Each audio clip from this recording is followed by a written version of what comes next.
if you're trying to learn something right now, you're probably doing it wrong. There's a lot of misconceptions about learning out there. Things like rereading, highlighting. Research shows that those things don't really help you learn. There's a lot of research in the science of learning and cognitive psychology that can tell you how to learn more effectively. I'm here today with one of the world's leading cognitive psychologists in the science of how people learn. That's Dr. Henry Roediger, and he's the author of one of the world's best-selling books, and I mean literally over 1 million copies, and it's called Make It Stick.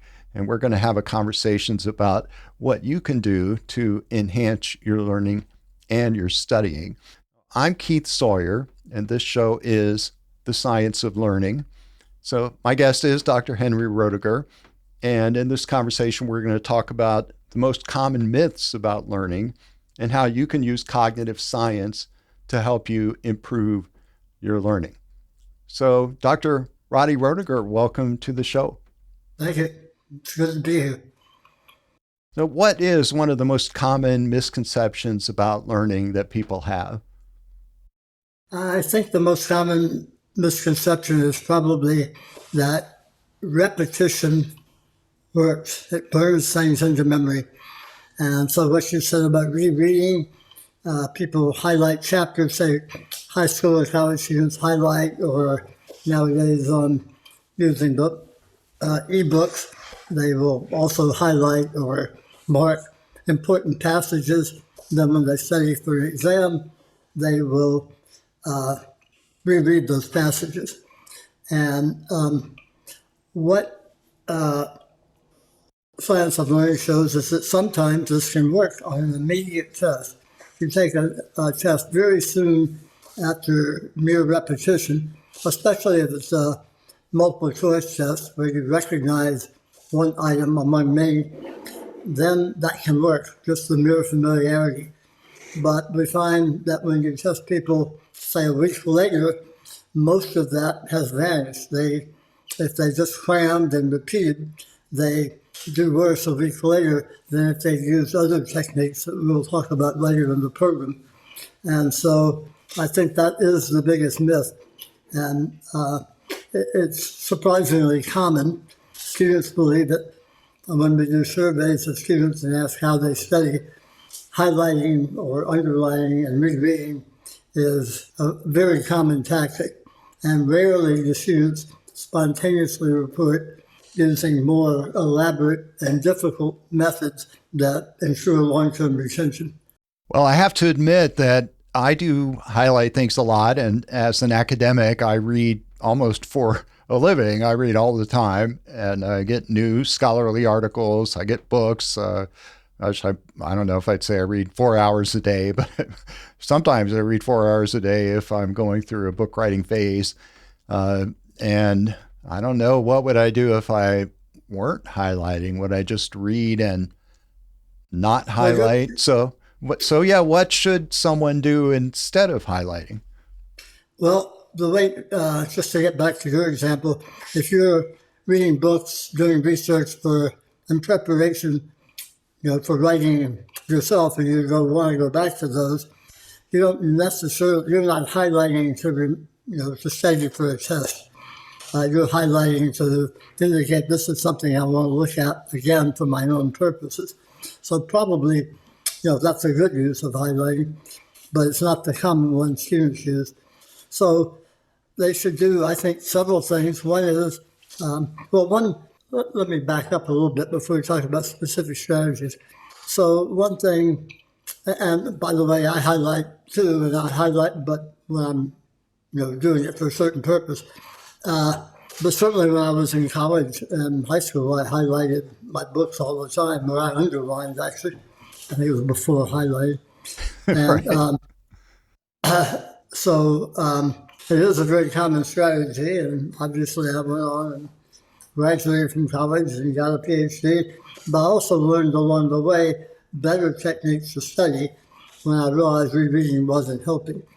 And so one of the things we're taught in school, and I've said it in my classes too, is what you want to do is to build out, if you're trying to form expertise, say like being a graduate student in psychology or physics or whatever, you're going to gradually build up a huge storehouse of knowledge.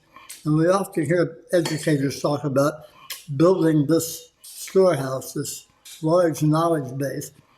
And you need to do that, but you also need to worry about getting information out of memory. It doesn't, it's like to use the familiar analogy, if you have a book in the library but it's been misplaced, then nobody can find it.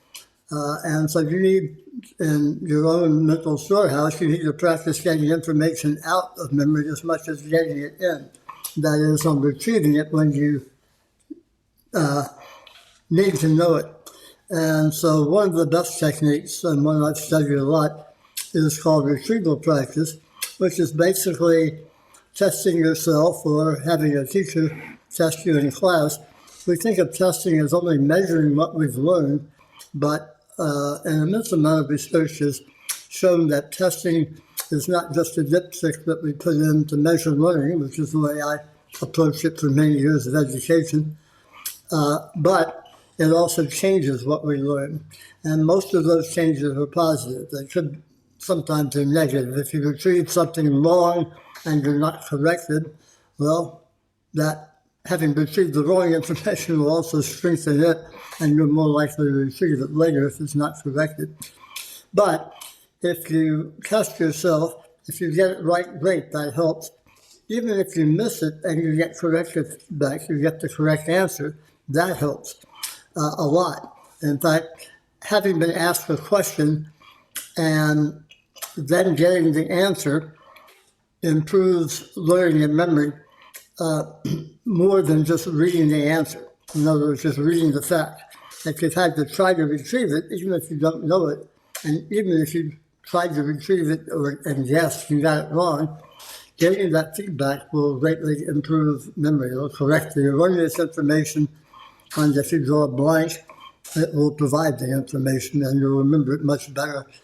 So retrieval has at least two effects. It potentiates later learning, and it also directly affects learning. It helps it to reconsolidate. So retrieval practice is one of the main techniques. And so when you're reading along, suppose you've read a passage, I'll pick introductory psychology since I taught it for over 20 years, but say you've just read about classical Pavlovian conditioning, and you've written down key terms, or they're provided in the back of your intro psych book, as they usually are. Look at those terms and say, well, conditioned stimulus.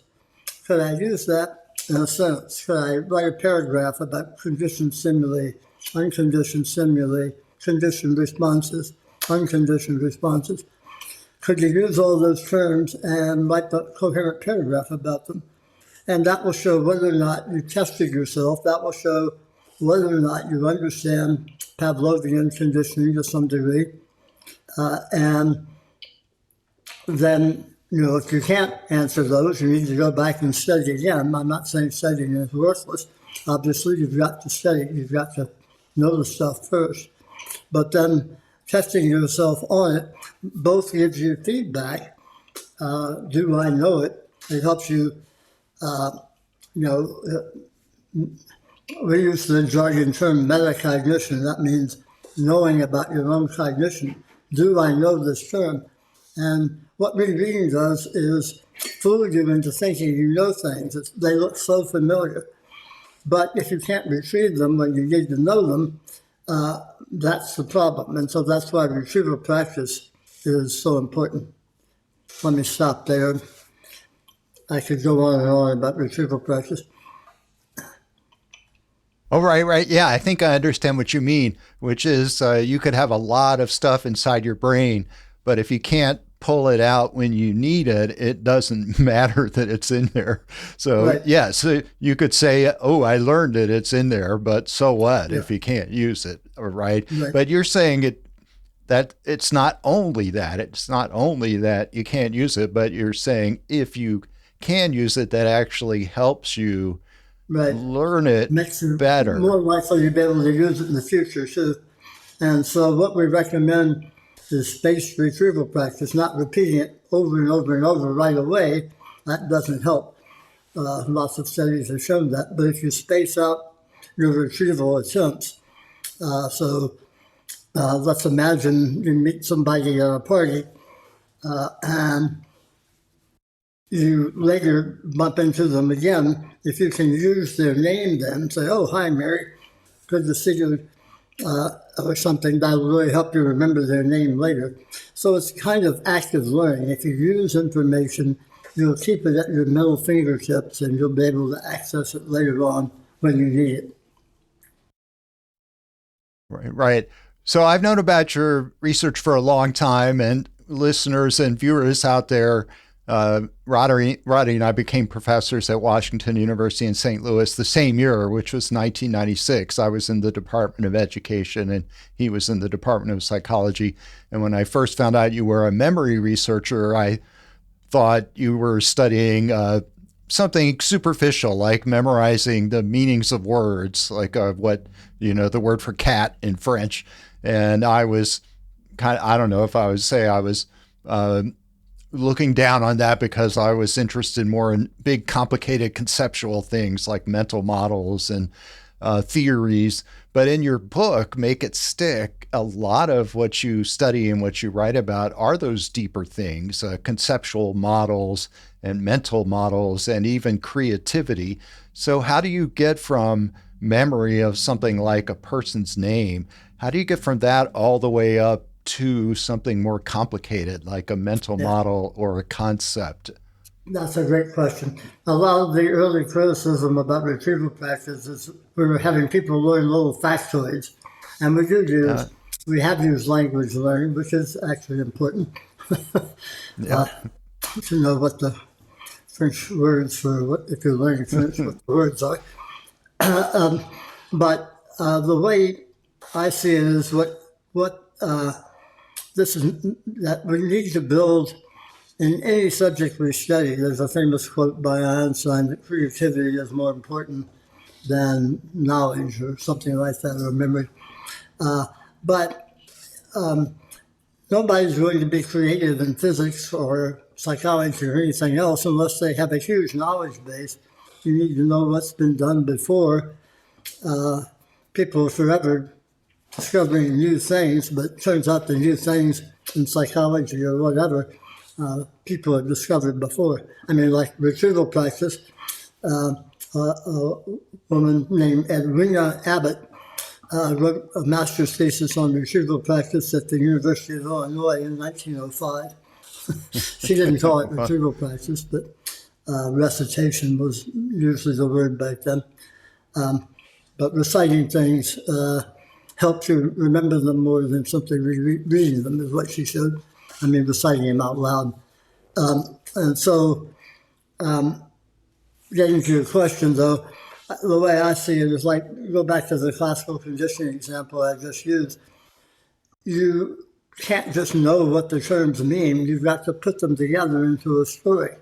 If I ask you on a quiz, okay, I want to make a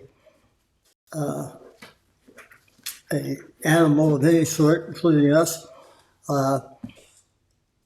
like one object and dislike another object. How would you go about doing that? And so they would have to talk about aversive classical conditioning, where the object would be paired with, say, a mild shock, versus appetitive classical conditioning, where another object would be paired with food. And then the objects by themselves, with enough pairings, will come to elicit approach reactions in the case of appetitive conditioning and avoidance reactions in the case of aversive conditioning. And so they would have to have, in other words, this mental model of how classical conditioning works. The terms are part of it, but they need to be part of a larger story. And that's where I think retrieval practice really helps. That I started using it in my courses in college when I realized say in history, or I really first started using it in introductory sociology, just every week there was a new chapter with lots of new terms, with lots of new concepts. And so I would write all those out while I was reading and then go back and look at them and try to tell the story. Another thing you can do, say while you're reading, a lot of students say, well, I've got an hour to read this chapter, and they blast through it. But it'd be much better if you slowed down and you read a section in the chapter, and then you stop and say, what can I retrieve from this section of the chapter? What did I just read? And that helps you reconsolidate the information. You've taken it in, but can you say it in your own words? And to give you another example, a person we both know, but I won't mention the name, asked me one time, he says, when I go see a movie, I really enjoy it, I love it, I follow it well, but if somebody asked me a week later, oh, you saw that movie, what was it like, what was in it? He said, I can't tell them the story of the movie. And I said, well, what you need to do is when you come out of the movie, tell yourself the story.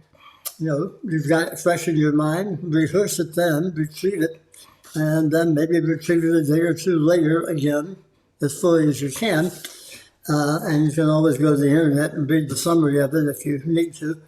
But then you'll have it. So if somebody asks you. And so he started doing that and said, yeah, that really works. I now remember movies. To give you another example, this is a good practice as you get older, too. One of the things that happens as you get older, I'm sure you've got lifelong learners watching your podcast, as you get older, your memory, some types of memory get worse. And one being episodic memory, the memory for the episodes of our lives. And also another thing that gets bad is proper names. That names of people, names of things, names of places. And I discovered, I don't know, 7 or 8 years ago, that I was having trouble remembering restaurant names. And I lived in a place, Clayton, Missouri, which you know well, right outside St. Louis. And my wife and I would go to numerous restaurants around the area, and I would think of a restaurant I wanted to go to, and I could picture it. I could picture the menu even. I couldn't remember the name. And so what I did simply was to get a map and mark all the different restaurants that we went to. They didn't have names on the map. But then I would go through that map every so often and just retrieve the names of those restaurants, and then I had them. Just do it, like once a month or whenever I start slipping again. So retrieval practice really helps your memory both in school and training, and it's a kind of active learning, which we know the more active you can be in learning, the better you'll remember things as a general principle. So practically on a day-to-day basis, you would have to keep, I don't know, like a notebook with the information in it that you want to remember. So, and just with a practice where once a week I'm going to go through this notebook and remind myself. But you said you have to retrieve it. You can't just read it. You got to retrieve it. Yeah, that's much better. I mean, reading it helps, but spaced reading certainly helps, but spaced retrieval helps a lot more because you are reading too, because you get feedback. So on the map, on the other side of the map I had for the restaurants, I turned it over and there's all the restaurants' names. And I knew all the restaurants, of course. It was just matching them to a location and being able to retrieve it just from the location and not when I couldn't remember the name. So I don't carry a notebook or anything like that. But for certain things, like when I was teaching in memory psychology courses, I had to learn in in high school, the capitals of all 50 states. The teacher required it. We had to know them.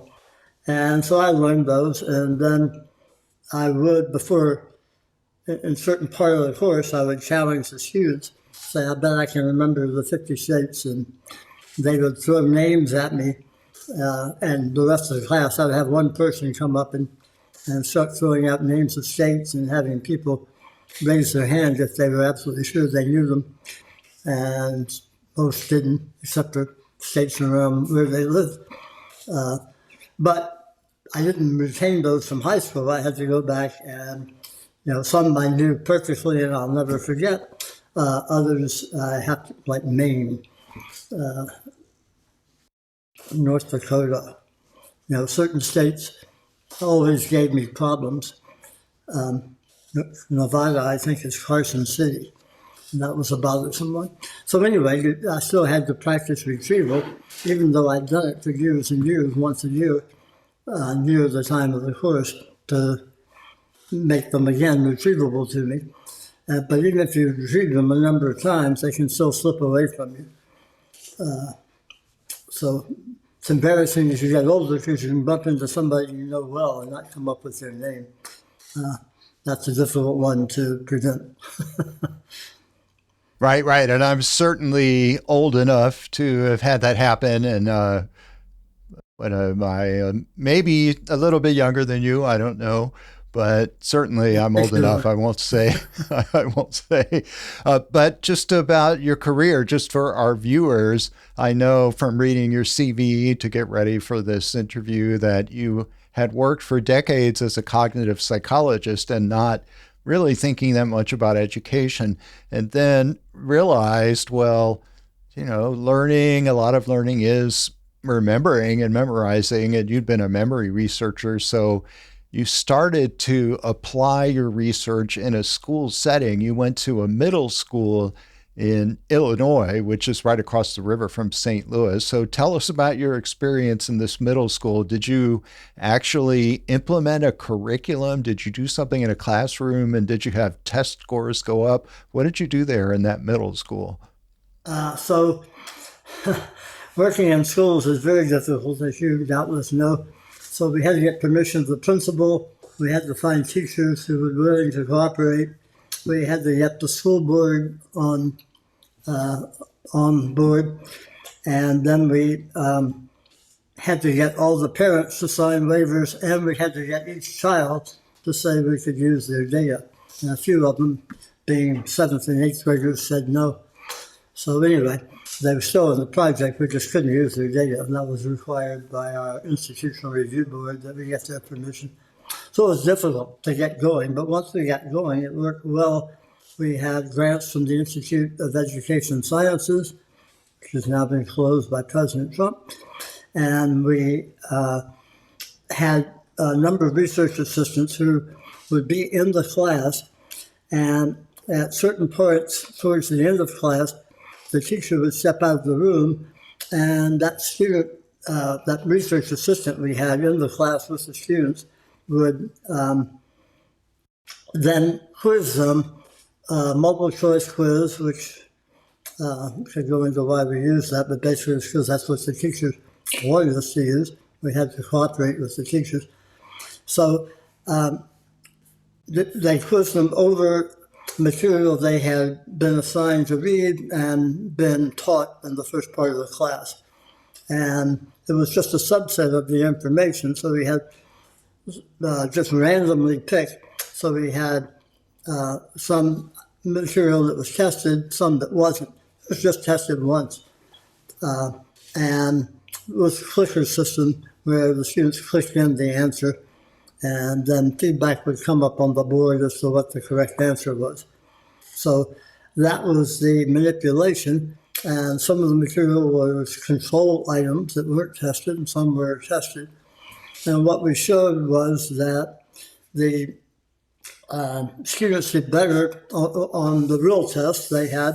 The material we were quizzing was going to be on the real test, and the material on which they were quizzed, they often would get up to an A- level, the whole class, and the material on which they were not quizzed was down to B- C+ level, the way the teacher rated these things. So it helped a lot. And in one study, we published 4 or 5 studies on this. My colleagues were Kathleen McDermott and Mark McDaniel and Pooja Agrawal, who were mainly involved in this, along with teachers.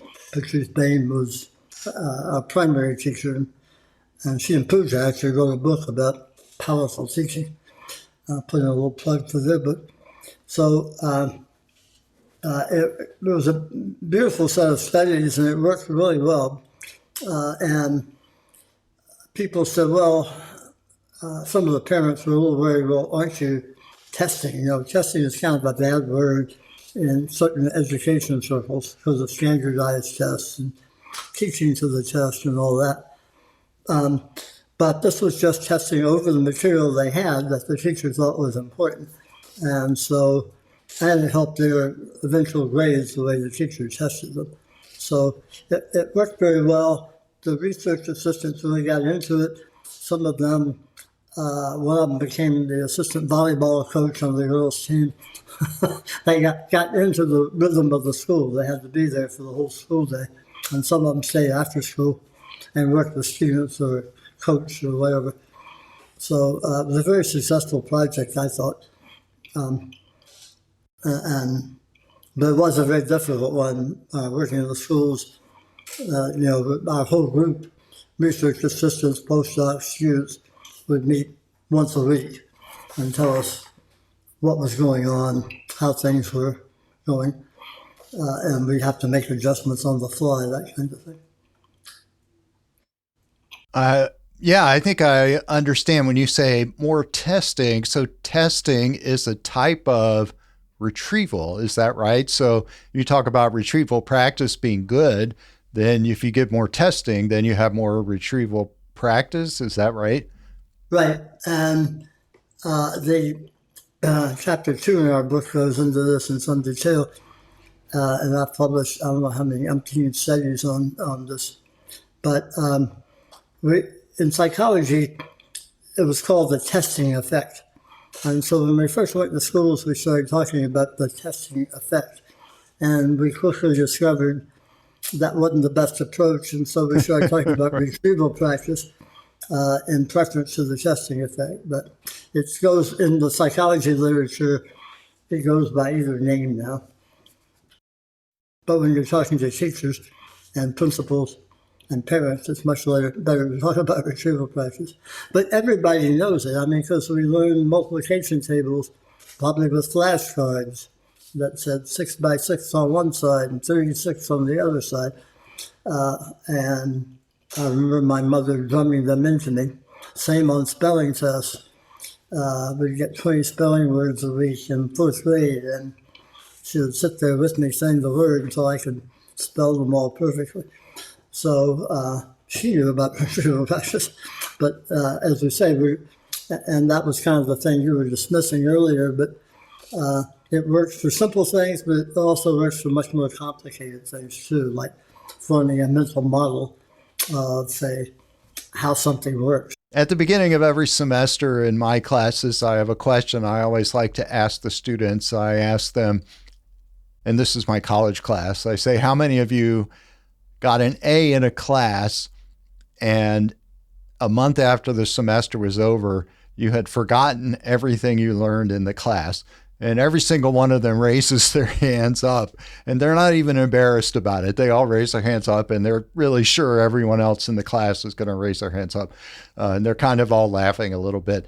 And then I engage them in a discussion. Well, why is it that you all got an A in a class and then you forgot everything a month later? And I'm a professor in a school of education, so there's a pedagogical message to this, and it is related to your research.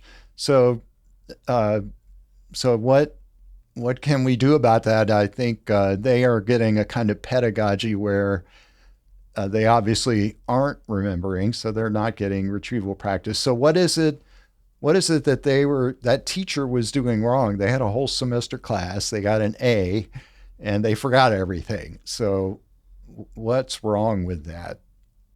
Well, first, I'd say back up and ask, did they really forget everything? You didn't give them a test, of course, to see. And I would doubt that they did. But because I've asked people before, this is a little off the subject, but to tell the story, this is again a problem of metacognition. How do we know what we know? And we're really bad at that. We talk in our book, we've got a chapter on illusions of learning. And we can also have illusions of forgetting. We think we've forgotten things. For example, I was testing people who sometimes are called memory athletes, and they learn arbitrary information, and they use a specialized technique using memory palaces, they call them, and I won't go into it because it would take us too far afield.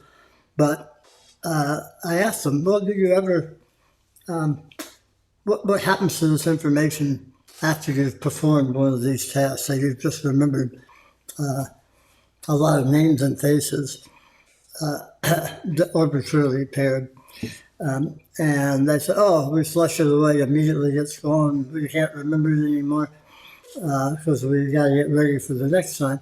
So we were actually testing them at Washington University, some of the better ones.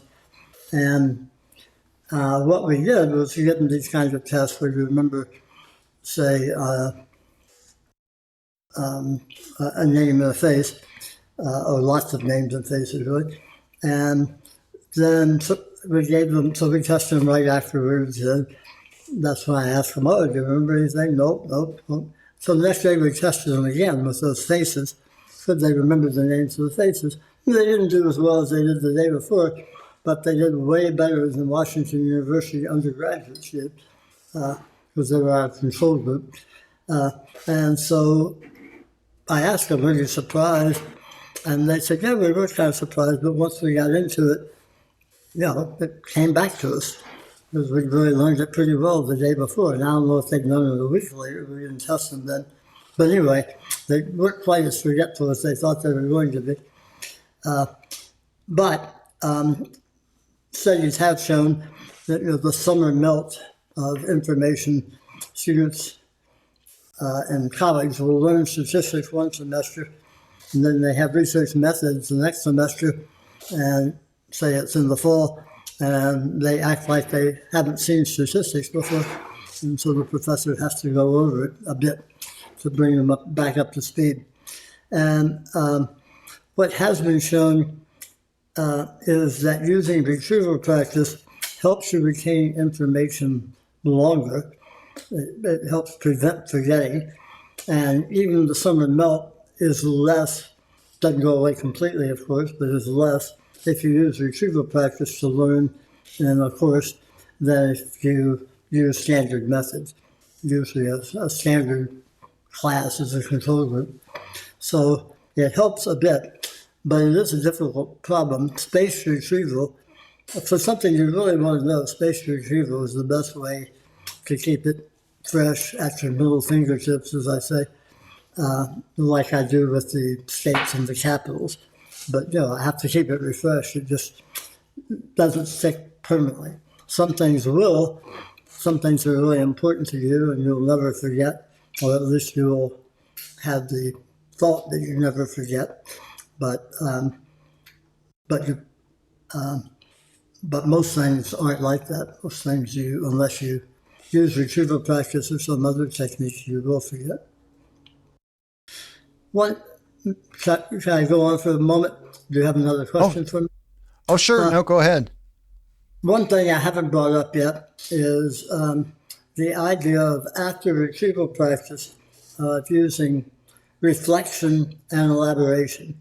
So let's say I am asked to retrieve, I remember in my ancient history class, what are the reasons that Rome collapsed? Well, nobody knows for sure, but there's lots of reasons posited. And so we had to learn a subset of those and put them into a coherent story. And so I remember doing that using retrieval practice, making a first letter mnemonic, that is, for the different causes I wanted to work into my story. I had a first letter that would remind me of that cause, and I put that into a word. So all I had to do was remember that word, I remember how to decode it, And then I could write a story about, maybe not so accurate, but still write a story from the book about why, the reasons that maybe Rome collapsed. And so this is using elaboration. Also, if you, ancient history doesn't work so well here, but if you can relate things to yourself and to your own experience, and you say, oh, going back to classical conditioning, that must be what happened that time that I accidentally put my hand on the stove and it was hot. And now I was really afraid of stoves for a long time. Oh, that was classical conditioning. So if you can relate something to your own personal experience and elaborate on it, then you remember it much better. So instead of just retrieving the factoid, try to retrieve the information and relate it to other things you know, either about yourself or your own personal experiences, or other things you've learned in your courses and you know well. And that helps greatly too. Right. Now that sounds like it's not just a raw fact. That sounds like a concept, right, or more of a mental model. If I'd say a mental model, right? Where you're using the same sort of principles of retrieval practice, but now you're adding something new. You called it elaboration, which is a kind of conceptual link or a conceptual connection. Making a conceptual framework. We both know a colleague of ours, Jim Wirtz, who talks about how narrative is so important. If you convert something into a story, then it's much better remembered. And so lots of good professors like to work in stories or anecdotes to illustrate their point, or real life examples, for example. So it's not just dry stuff in the book, but it's something that really relates to somebody's life. And in our book, Make It Stick, it's very story-based. The author, Peter Brown, is a professional writer, and professional storyteller is what he calls it himself. And he wove a lot of stories into Make It Stick. And I think that's one reason the book did so well. It's not just, science of learning like a scholarly article would be, but it really weaves in personal stories into every chapter. Oh, right. Absolutely. Yeah, it's incredibly readable. It's written for just a general audience of learners. I think it's really for learners, and there's teachers as well. But you frame the book right in the first chapter, and I like this. It's, as a matter of fact, in the trailer of this podcast, it's that only you can make yourself learn. No one else can do it for you. And you say the same thing in the introduction to your book. You are in control of your own learning, right? So you have to address it to the learner. But then, if you're the teacher, then you wonder, well, what does this book have for me? So that's my next question for you. And in your book, you have a lot in the book for teachers. So I guess it's a softball question. For the teachers listening, tell us something. Why should they go buy your book? Well, let me tell a story. So after the book came out in 2014, we received, over the years, in fact, I've gotten about 5 messages this week already from readers. And they say, well, I read your book, but I have this particular problem. Can you help me with this? And so we write them. But other people we write say, and one was a teacher from Mississippi who taught AP economics, advanced placement economics. And Mississippi has one of the lowest pass rates in the country. I think it was something like 30%. And his class, which wasn't in a very privileged neighborhood, also had some smart kids, and it also had about 30% who did well on the AP exam.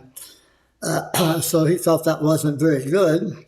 And one summer he read Make It Stick and decided he was going to change his whole course around and use retrieval practice and interleading, which I haven't talked about, elaboration, so forth and so on, all the strategies we talk about in the book. I can talk about interleading in a minute, but let me just keep on with the story. So, but retrieval practice and space retrieval practice was a big part of it. And at first the kids, he said, didn't seem to want to buy in. He told them why they were going to do this, but all this, he was testing them in class all the time over concepts they had recently, but also pulling in concepts they had way back when, near the beginning of the course. And then he said, towards the end, towards the middle, he gave them a practice AP test, and they did really well in it. And they saw how well they were doing. He told them how people had done in the past, and they really bought in then. And so the course was very successful. The AP pass rate from his class that semester moved up to 60%, which was the pass rate in the whole country. So it's a hard test. Even the smart kids taking AP economics, only nationally 60% of them received high grades on the AP test. But now they were up to the national average. And then he had enthusiastic letters from people when they went to college saying, I took introductory economics and I was surprised how much I already knew. They could still get it, they could still retrieve it. And so that was an example of somebody who took the book, and we didn't tell him how to do AP economics, but he figured all that out on his own. And we had many more people like that. A steakhouse manager in Omaha said he used retrieval practice. He was becoming a sommelier, and he had to memorize all these wines and characteristics about them. And he used retrieval practice for that. But he said he also used it in his own training of his wait staff.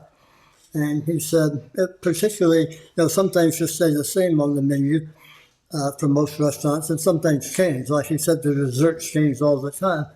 And so while he was walking around the restaurants, passing waiters as they would go back and forth to their tables, he would quiz them on the fly. What are the 3 desserts we had tonight? That kind of thing. And then if he got them off alone, well, tell me about the bananas Foster or whatever it was. And because they have to describe it to their customers. And it's always kind of embarrassing when they said, oh, well, let me go to the kitchen and ask. I'll have to get back to you on that, because they don't know. And so he made sure they knew by using retrieval practice for his wait staff. So there were lots of people who read the book and took it to heart and changed what they were doing. I could give you a couple more of my favorite examples, but let me see if you have other things you'd rather talk about. Right, and at the very last chapter is Jiffy Lube. I really like that example. Yes, so it's not only high school and college, but you can go on into the workplace. Well, we're writing a new book now. We're just starting writing a new book called Make It Work, Harnessing the Science of Learning. And it's going to be all these stories we have that people wrote into us and that we discovered. People using the science of learning to make a big change in their business practices. Mark McGann and I went out and talked to the Navy SEALs. I got an email one day from the head trainer of the Navy SEALs saying, the commander of the Navy SEALs and I read your book. We think we might be doing some things wrong in training the Navy SEALs. Would you come out and talk to us? And so Mark and I did that. And it was fascinating 2 days we spent with all the Navy SEALs and their trainers. And another quick example, we heard from colleagues in our medical school here that Harvard Medical School was changing their curriculum, and they were talking about, some of them had read Make It Stick and were talking about it. So we asked if we could interview the deans of medical education at Harvard. And we said, we heard you might be using our book. And they said, yes, we are. We'd be happy to talk to you. And so we got on a Zoom with them. And they, at one point, showed us the slide sequence after students were admitted to Harvard. This is a few years ago. I assume it's still true. They go in June for an orientation before they come back in August to be in medical school. And so the students are apprehensive, and the dean said it'd be hard to believe, but actually students who get in the Harvard Medical School don't really know how to study. They made it on rereading and so the second slide they showed that particular year was a picture of our book. And they said we've reoriented our curriculum, and it's reoriented around the principles in this book. And one of the associate deans said, yeah, we recommend them to read it before they get here so they know what we're talking about. So it has had a wide impact in some places. In medical schools, law schools, we've got all kinds of stories we'll tell in our new book. Well, that's wonderful. I'm glad to hear that. So we are out of time. So just Okay. my last question, I'll ask, so the new book, can you just, as a plug, say when it's coming out and what the title is? We're just starting. I would guess 3 or 4 years. Time we write it and get it edited. And right now we don't even have a publisher. So we've got the book, but we've hired an agent, and the book is going to go out once we finish.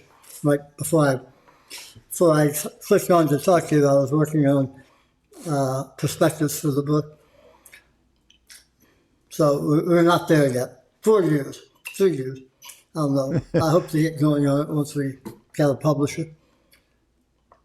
Right. I think it's going to find a big market, a big audience, and it sounds like there's a real need for it. Yeah. I think it has a lot of good stories, and it'll help people think about their own learning and how they can adapt. They'll see how many people adapted our principles that we discussed and how they'll help them in their own, whatever their own work is, whether it's just lifelong learning or whatever else. All right. Well, Dr. Roddy Roediger, thank you so much for being on The Science of Learning today. Well, it's great to be here, Keith. Thanks for inviting me. That was a great conversation with Dr. Roddy Roediger. If you enjoyed that conversation, I hope you'll like the episode and share the episode and subscribe to The Science of Learning.